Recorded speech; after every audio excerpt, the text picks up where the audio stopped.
So we're going to start with Jennifer. She is the owner of Excel and Flourish, which has been founded in 2012. She's going to be training today on OneNote. My name is Amanda. I'm the Director of Operations for Tech Lab. We started in 2009, and I've been with the company for 7 years. So it's great to see some familiar faces today.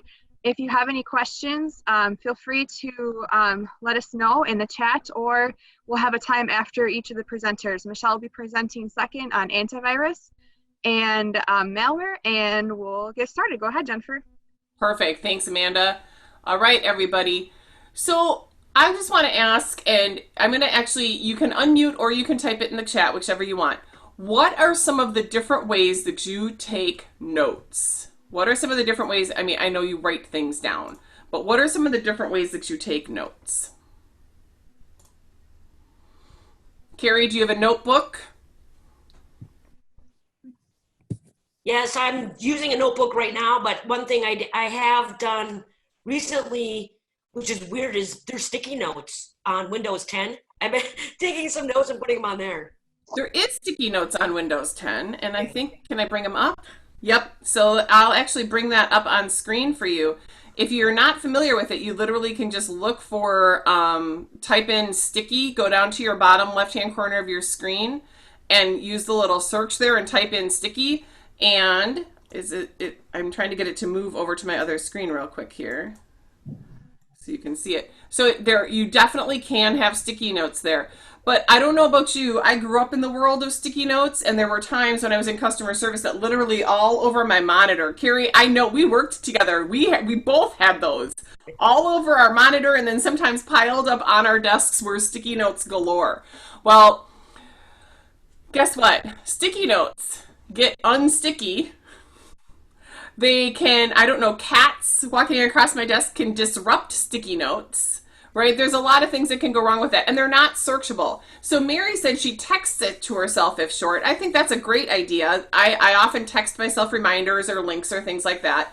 Kathy is a notebook or loose papers. So I try every once in a while, like, ooh, I'm going to get really disciplined. So I pull out one notebook, and I have one notebook, and I'm like, I'm going to just use this one, blah, blah, blah. Then you have some people who everything is in one notebook, and you have some people who, like, my different stuff is in different notebooks. But then you might not remember which notebook for what, or what was I in the middle of and got interrupted, and then I had to take a note somewhere, and blah, blah, blah, blah, and it gets all lost and crazy. So OneNote may be your solution for one-stop shopping for your notes. Let me give you a little bit of understanding as to how you can leverage OneNote. So OneNote is available on mobile devices, and it is available on your computer. It is really intended to mimic a notebook. So by default, when you log in using a Microsoft Office login, you do have a default notebook. I'm going to just start a new notebook. And it's a web-based option and a PC-based option. So I'm going to just create a quick test notebook so you can see some of the features today. They're also, your notebooks are shareable. So on one of the teams so it's asking me here if I want to invite people. I don't right now, but as a point of information, one company that I work with, we actually keep all of our client notes about how our training gigs go in a OneNote notebook. What that means, hey, we've got Michelle. Now we're cooking with gas. All right. What that means is we actually have like client trainings as our notebook. Each client becomes a new section. I got in with my different computer. Each client becomes a new section. So I can just say client 1 here. And then every time I go to do a new engagement with the client, I can, hold on, client 1 is up here as a new section. Whoops. Every time I go to do a new training, I can say like Teams training in May of 2020. And that becomes my page. So I want you guys, you're old enough to probably remember this thing back in the old days called a trapper keeper. Anybody? Just raise your hands if you remember Trapper Keepers. Yep. Or 3-ring binders that you use tabs on to keep sections. That's literally how OneNote is organized. So you can have as many notebooks as you want, but you don't probably need as many notebooks as you might think, because you can also have as many sections as you want. And by default, each section comes up in a different colored tab. Now you can change the color tab if you want. Some people are much more visual than others. I know, Sue, I know my audience. You can go, and I know you wouldn't change it to purple, but you can go ahead and change your section colors to whatever colors you want. So that can create the distinction and visual appeal. So remember, this was an example of a notebook that you can create, and it could be a shared notebook. It doesn't have to be. So now in here, I have my different sections, client 1, client 2, and then in each section, I can have multiple pages. So maybe a page I want to have, I can rename this page and call it Overview of Client. Well, I probably want that overview of my client to land before the actual training. This is just drag and drop now, so you can reorder your pages. You don't have to unclip the binder and move things or rip things out and staple them or paper clip them together. And what starts to happen, folks, what I really like about this tool is that it's not as structured or intended to be printed like something in Microsoft Word is.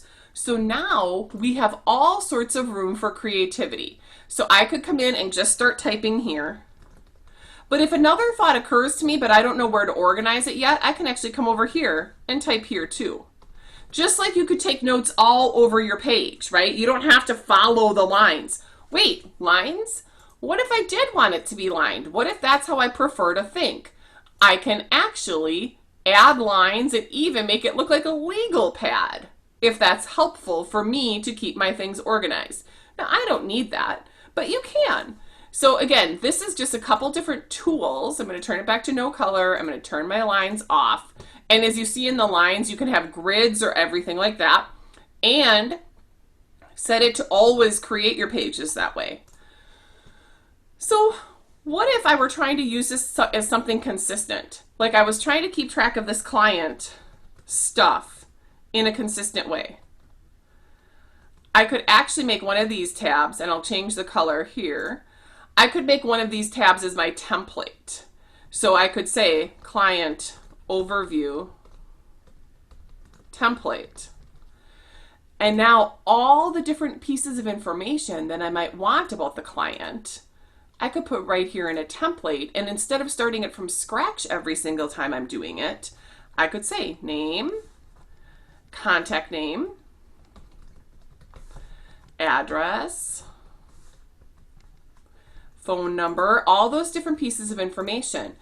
And now we have a template. So every time I go to make a new client, I did not put one of these overviews for client 2. Every time I go to do that, I can right click and hit copy, come over to client 2, right click and hit paste. And now I have that template. So now I have a similar format that I can use for all of these. Does that make sense so far? So here's where this stuff comes really handy. If you're in a meeting and you're like, oh my gosh, I'm getting all these things that I have to do from this meeting, you can jump in and use these to-do tags. And then to-do tags are searchable. So if I walk out of my overview of my client or my first client training, I'll put it there just for logic's sake. After my team's training, after I have all of my notes capturing how the training went, I might have some follow-up items. So I might have to send an email with notes. And I might have to do a call with questions, something like that. Well, guess what? If I have to start running to every single page to go find all these to-do items that I have from this variety of different, to-dos, that's going to be a real pain. Instead, by using these tags, we can now use the tool called Find Tags. And Find Tags brings up this little dialog box over here where I can search. It's showing me my to-dos right now. I could search it from just this notebook or from all of my notebooks if I wanted to manage stuff. And even better, this is what I find so much fun about this. I can create a summary page of my to-dos. And so now this would always be my summary page that I don't have to go to all of those different places for it. And by hovering over, I could actually go to the OneNote page where that to-do landed. So it's really like an index feature where it pulls all the stuff together. Are you guys with me so far? Just give me a quick thumbs up if you kind of understand the pieces that I'm showing you here. Now, you might, oh good, Amanda's in there like searchable is awesome. I agree. Now, you might want to do some other things in here though. So a couple other things that you can do is you can come to the Insert tab. And right from here, like let's say I was trying to get, let's say I was trying to get all my stuff ready for my taxes, right? And I start getting all these downloads from a certain place. Well, what I could do, and I'm not going to pull my tax information in front of you, just so you know, but what I could do is I could jump into my File Explorer where I've downloaded something, and literally I can drag it. Let me pull it up on screen so you can see me doing it. Left click and drag it onto my into my OneNote. It gives me two options. One is to attach the file. So literally, here's your file attachment built right in.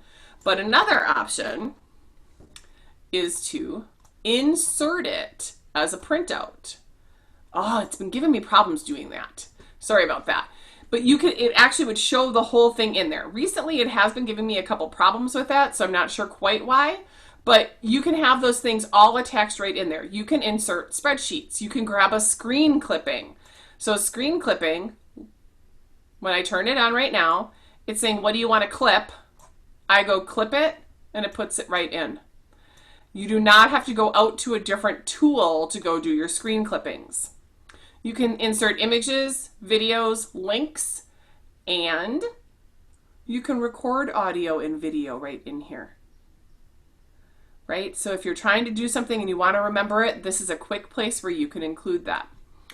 I think we're at a time where all I wanted to do at this point was to give you guys a overview of OneNote.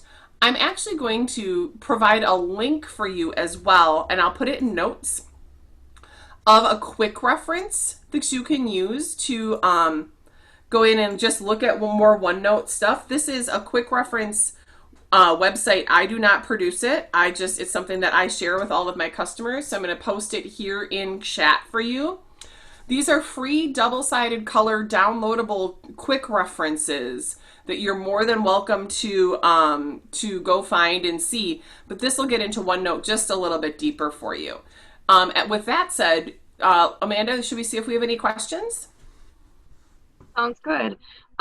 Sue was asking if we're doing all of that with right click when you're like creating your different things. So this is, I'm still screen sharing, right? I just want to make sure. Yes. Go ahead. Okay. So right here where I go to click and type, that is a left click. Yep. So now, okay, here's the difference. When you're trying to select where you're going, that's typically a left click. If you need to do something with something where it is, that's the right click to get additional options and menus. That's the easiest way to think about the difference between right and left click. And I highly recommend always start with left click. And if left click doesn't work, then right click might be what you need. Good question.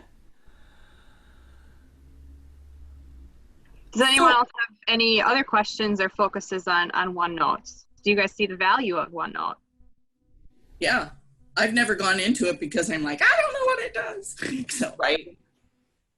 You're not alone. And Mary, this is something too within your congregation. Again, if you guys have an Office 365 subscription, this is built in. There's a little bit of a difference between the web application and the desktop application. In fact, Microsoft is really trying to improve their web application so that they go to this entirely on the web app. The latest version of Microsoft out right now is Office 2019/Office 365. The latest version of OneNote is 2016. They are not developing the web app, or they're not developing the desktop application anymore. They're putting all the development resources into the web app, but they haven't quite gotten them to be the same. They're not parallel yet, and until on the web you can use things like the record video with no problem and a couple other features, they're allowing you to still download the old version. So that's just something to keep in mind. But really, I mean, depending, especially if you don't have a CRM, like if you don't have something where you're already keeping all those notes in one place, or your CRM doesn't capture some of the quality of the interactions that you have, Angela, you could, if you can't store images of the homes in your CRM, rather than store them in your drive, you may want to start storing them in a OneNote. And then you can add your notes as you consult with them in that. That's one possible way. And that's because Angela's business is doing exterior lighting on homes and businesses.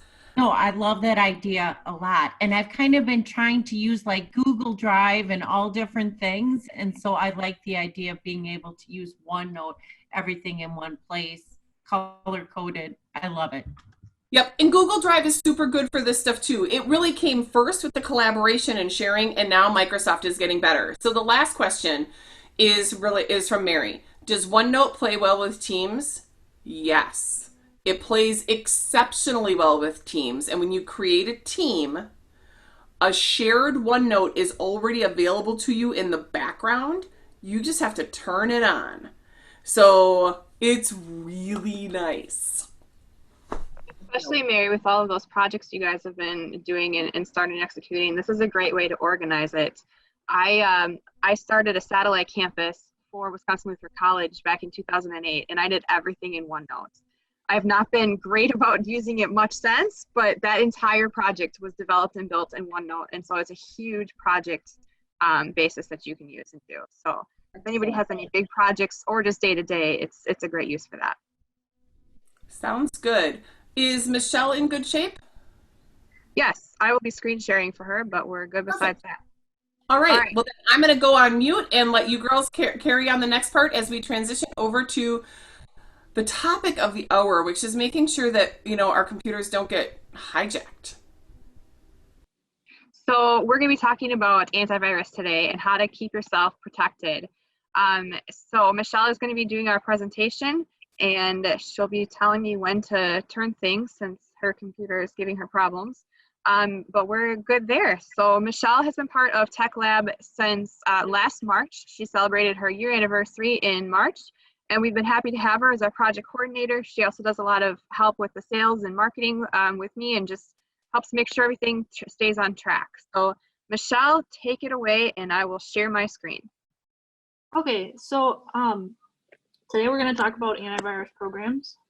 Antivirus has historically been used for computers, but now it's being used on mobile devices as well. And if you want to start the PowerPoint, Amanda, Try. I want to start by talking about how necessary it is on different platforms. So what I'm going to say is that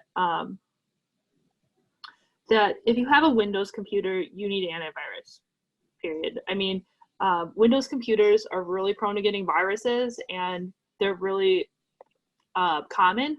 And so hackers have really looked into how to put viruses on Windows computers. Historically, people have said if you're on a Mac computer, you don't need antivirus, but more people are on Macs now than there were ever before, and there are more people developing viruses for them. So while it's not necessary to have, I would say it's good to have. If you have an Android, if you want to hit the next button, Amanda, or not to get the animation up there, yep. Yeah. If you have an Android phone or tablet, it is possible for you to get a virus on that. If you're using safe clicking, or if you're clicking on safe things like, only downloading programs from the App Store, you should be okay. So I wouldn't say you need to have it, but it can be nice to have. On an Apple iPhone or tablet, Apple has been very careful with their security on the iPhones and tablets. So right now, we don't think it's necessary to have, but that's not considered necessary at all. If you want to go to the next slide. So the next question is what kind of antivirus should you get? When you're thinking about an antivirus, last time we talked about how antivirus can sometimes, when you're clicking on antivirus, can be sometimes a scam sometimes. So what you really want to do is before you're considering which antivirus you should get, you should see what other people have to say about the antivirus that you're considering. That link that's on the screen right now, that like gives an example of a bunch of different antiviruses that are scams. If you guys have thoughts about any of them, please throw them in the chat. Like, you know, this one's definitely a scam, don't click on this one. But yeah, if it has good reviews, people are saying good things about it, then it's probably okay. You'll want to make sure not to click on one that's in a pop-up. Sometimes you'll get pop-ups on your screen that'll say, oh, you have 1,000 viruses on your computer. Definitely don't click on that one and get that antivirus, because that one is definitely going to be a scam. That one's definitely going to give you the viruses it tells you have. Exactly. The other thing I want to say is only use one antivirus at a time. This is a little bit easier said than done because a lot of computers will come preloaded with a trial antivirus. So if you put an antivirus on your computer, you'll need to take that one off. If you didn't have someone else do it for you already. Also what happens sometimes is like you're downloading a program and it'll tell you that it'll sometimes like put more programs on than you want. So you have to be very careful when what you're clicking on. When you start downloading it, when you start installing it, usually what'll be there'll be some kind of install thing. They'll say, are you sure you want to install this? So that can be a way to, and then you'll be like, oh no, I didn't mean to install that. But it can also be a good idea to go through your programs once in a while and make sure that nothing's running, you don't have programs that you didn't remember putting on your computer and that aren't supposed to be there. So the next thing that I want to talk about is the difference between free and paid antivirus. We talked a little bit about this last time, but I want to talk a little bit more about it. So in a free antivirus, you will tell it when you want it to scan. In a paid antivirus, it will automatically scan your computer when it wants to. And it'll scan what it thinks it should be scanning. In both cases, you can also tell it to scan as well. So there's no concerns there. In paid antiviruses, they will automatically update, and they're working on finding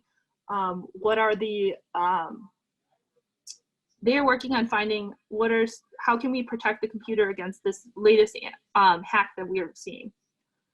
In a free antivirus, you're going to see a delay on that. It'll be like something like 6 months. Right now, you'd be getting updates for viruses that were developed 6 months ago, something like that. That's quite a delay. Yeah, definitely. So antiviruses that we recommend that are free are AVG and Avast. Paid ones that we recommend are WebRoot and Norton. So some people will ask me sometimes, okay, well, you know, I have a free one, and it's been also what'll happen is if you got a free one, it'll like send you pop-ups saying, hey, we want you to buy our paid one. So some people will ask me, should I update, you know, should I pay the money to do that? You want to consider, I really think that the decision of a paid antivirus is very different than a free antivirus. As you can see here, we make different recommendations for paid antiviruses than we make for free antiviruses. So therefore, you may not want to go with the one, even if you decide that you want to move to a paid antivirus, you may not want to go with the one that you're currently using as a free one and upgrade it. In that vein, many computers come preloaded with McAfee.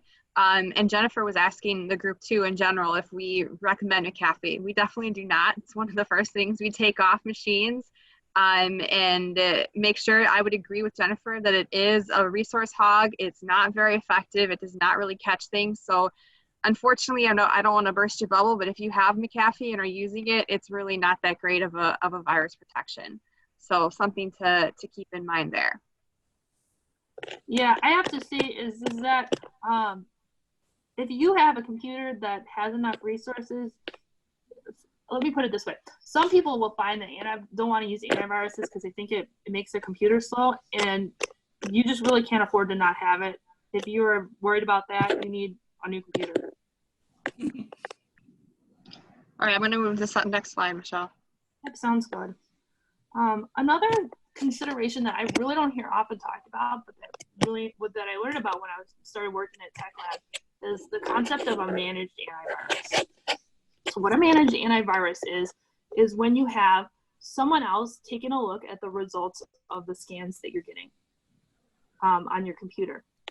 So sometimes there are viruses that are really sneaky. The antivirus thinks that it's getting rid of them, and it didn't. And it finds, so like what happens is you'll get like your antivirus continually coming up with the same programming that you thought that it got rid of. And when you have somebody else taking a look at that, they will be able to find out what's causing that virus to keep reappearing.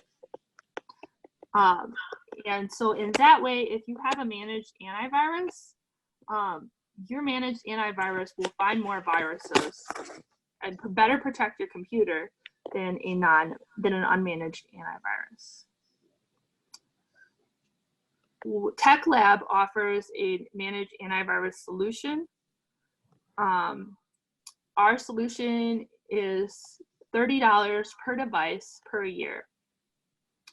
And it's billed on an annual basis. We use WebRoot. So some people will ask me, how much does a paid antivirus cost? And it really depends on the antivirus. I don't know offhand what all of the antivirus costs are.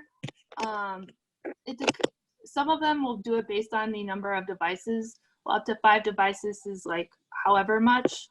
And some will do it like Tech Lab does it based on device, but pretty much all antiviruses are on a subscription basis these days, that you will pay for it annually. Another question that I often get asked is, when I have a free antivirus, how often should I be scanning my computer? And it really is going to depend on how often you're using your computer. If you are not using if you're only turning on your computer like once a month, then you don't need to scan your computer more than once a month. But if you are using a computer on a daily basis, we recommend scanning your computer several times a week. And when you have a paid antivirus, it's scanning your downloads, it's scanning your frequently infected areas on a daily basis. It's running a full scan about weekly. We don't, on a manual, when you're running it manually, you probably don't need to run it quite that often. But that being said, because it's not being run that often, when you're in doubt, and this is true of any time, you'll always want to run a full scan.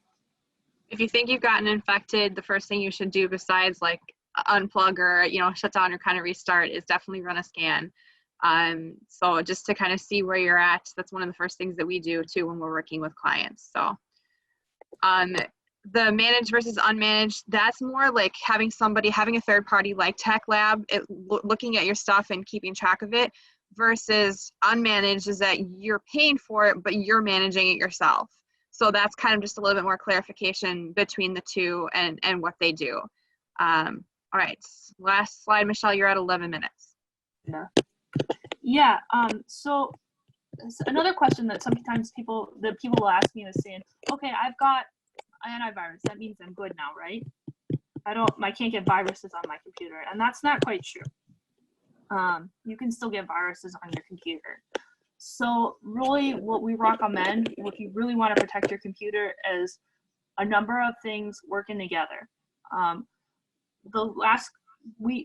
first session, we were talking about how do we find out whether or not an email is a scam, right? Being careful about what you click on, that is huge.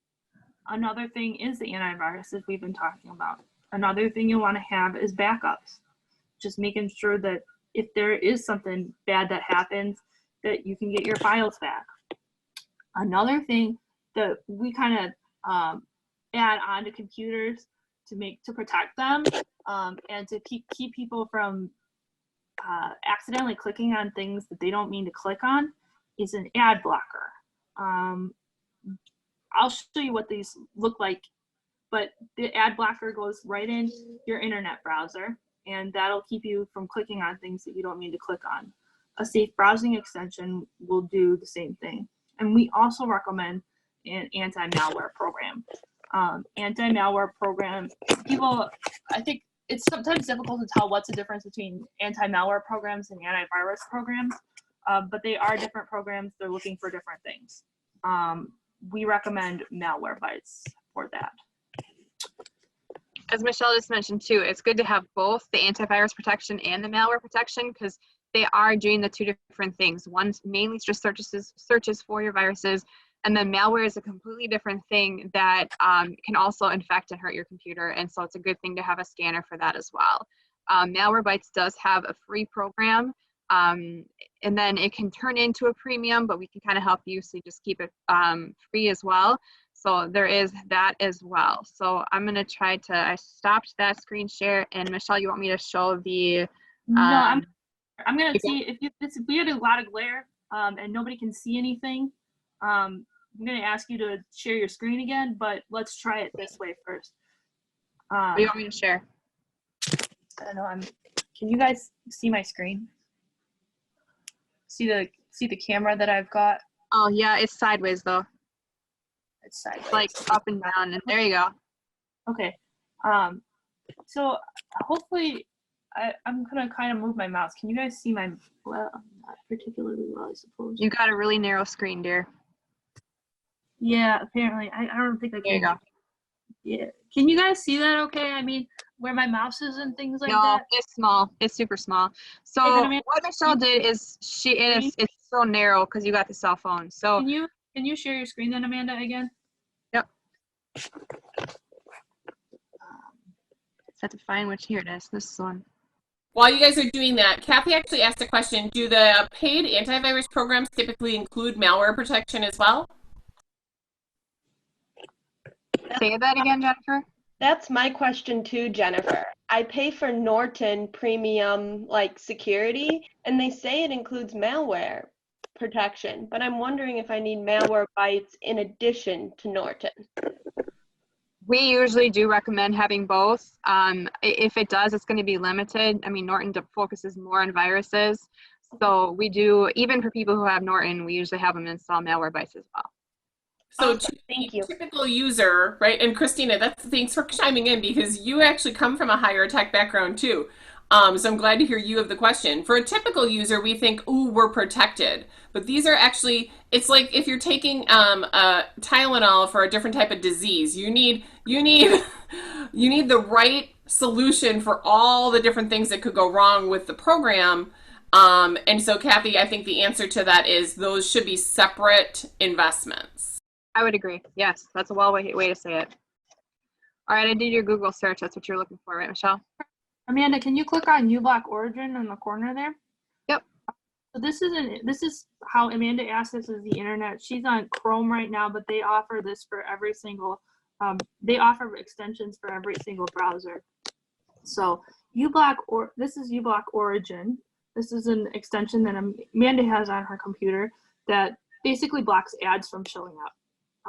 So a lot of people, when you run a Google search, there will be sponsored results. But you'll notice on Amanda's here, you don't see those sponsored results. And that's because Amanda has uBlock Origin installed. And it's telling her that it's blocked 10 requests on this page because it blocked 10 ads on this page that would have shown up if she hadn't had uBlock Origin On my It does, computer, it does look completely different with uBlock Origin. Does anybody have any other questions regarding antivirus or Malwarebytes? No, but I'm super excited because when and Sue will come to that question in just a second, sorry. I just want to let everybody know, like, I've been working with Tech Lab and we've been connected for, just about a year, and I'm super excited that they offer this service, and I will be taking 4 devices to them so that they can handle all this stuff for me, because I really don't want to be the person in charge of that. And bigger companies, they have an IT internally where they're doing all that for you, and so I've ignored that, and I know, like, I need to be better protected. So I'm just, for $30 a year per device, I'm in. Sue, you had a question? Well, yeah, my main thing is that I've been using AVG free, but I already had McAfee on my computer and it is now expired. I think for me, it's been the fear of all these messages popping up, and even AVG was trying to let me know that I was having lots of extra virus things they could take care of if I switched to the paid program. So I think it's probably a moot point because I think I'll go on Jennifer and your recommendation. So Also, if you still have McAfee installed with AVG, if it's still on your computer, they can battle each other, and then that's not effective at all. So, but yeah, we'd definitely be happy to work with you to minimally remove the one. But yeah, our service is $30 a year, and we'll take care of it for you so you have that peace of mind. and then that's managed, correct? Or Correct. Okay. Correct. All right. Thank you. Yep. Cool. And you guys know, like, we've been doing these for a while. We've never really been out here pitching a service, but I will tell you that I actually insisted that they pitch that, because when we met, I'm like, that's a solution that I need. And if I need it, based on my level of tech knowledge, other people probably need it too. And Christina, I totally appreciate you nodding your head right now. I mean, again, I know you well enough to know, like, that's additional validation from people in the tech space. We are getting close to the end, and I want to put the poll up for our next set of topics. We actually have a lot of hot topics on the list of possibilities, and we're scheduled to go with these through the end of May. Amanda, do you want to take over the, I can put the slideshow back up if you want. Yep, go ahead. I stopped the share. Yep, you bet. So the poll, what we have in front of you is we'd like for you guys to vote on what things you would like us to present on in the future. We have 2 more sessions set up for through the end of May. And then we use this feedback so that you guys can, tell us what you're interested in, and we'll go ahead and present in that. So that's how we use it, and we appreciate you guys taking the time to fill out the poll and to attend. This has been awesome to see some familiar and not familiar faces. So thank you for coming, guys. thank you. And our next session will be Wednesday, May 20th at 10. You guys will continue to get the reminders. The easiest way, though, to make sure that you're subscribed to everything, even if you don't attend, is going to be, one moment, please, as my screen pops up. I'll put the Eventbrite link in the chat as well, because the Eventbrite link is going to be the easiest way to consistently get all the information if you want to continue to attend. And I think we have all of our votes in. Interesting. The big winner is producing video in PowerPoint. So yeah, we can take a look at that. And then we have some ties on some of the other security stuff. Ooh, backups is the big winner too. We've got our topics for next week: backups and producing video in PowerPoint. Woo woo. All right, everybody. I think we're good, hey? Whoa, whoa, whoa. There we go. Does anybody else have any other questions just before we leave? We don't want to take too much of your time, but we have a minute or two yet. Yep. I think Irene, is that your name? You had a question? I'll unmute you. Go ahead. Go ahead. Shopping online safely. I think I selected that the last time too. So I would like to know about that. Okay. Perfect.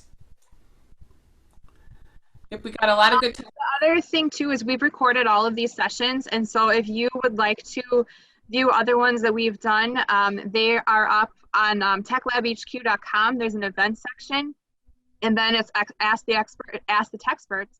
we've got a link there for all the recordings for you to view as well. So once a week, and we appreciate your time today. And thank you for giving us your feedback. And I'm glad that you guys were able to learn something today. Yeah, let me post that link in our chat as well real quick, just in case anybody wants to go out and look at our past stuff. That's where everything kind of stays updated. That's our landing place for it. Great job. Thank you. Thanks, everybody. We appreciate you. Take care.